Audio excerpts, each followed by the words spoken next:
আসসালামু আলাইকুম সুপ্রিয় শিক্ষার্থীরা। তোমরা নিশ্চয়ই দেখতে পাচ্ছ স্প্রেডশিটের একটি ডাটা আমার সামনে আছে। এখানে কিছু স্টুডেন্টদের নাম লেখা আছে এবং তাদের বার্থডে লেখা আছে, সে কয় তারিখে সে জন্মগ্রহণ করেছে তার সম্পর্কে আছে। আমরা এমএস এক্সেলে অটো কীভাবে আমরা এইজ ব্যবহার করব, এইজটা বের করব। হ্যাঁ, জন্ম তারিখ দেখে বয়স কীভাবে বের করবো এটি অটো হয়ে যাবে।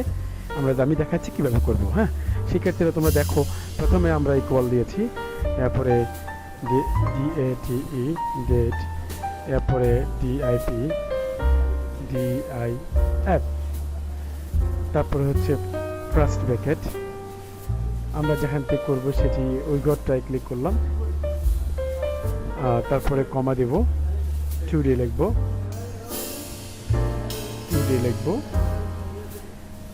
তারপরে হচ্ছে আমরা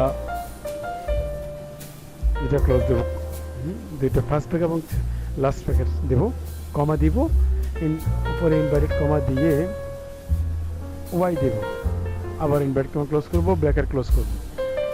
ঠিক আছে, আমি এন্টার দিব, অটোমেটিক এজ বের হয়ে গেছে। বুঝতে পেরেছো তোমরা? তাহলে আমরা কি ব্যবহার করেছি এখানে? Equal date, DIF, first bracket এবং যেটি ডেট অফ বের করবো সেটি ক্লিক করেছি, G2 আসছে আর টুডে আসছে A। ওকে, চলে আসছে। আমরা এটাকে ডাবল ক্লিক করলে, আমরা এখানে ডাবল ক্লিক করলে যা আসবে সেটা চলে আসবে। এই যে এখানে ডাবল ক্লিক করলে সবটা চলে আসছে অটো।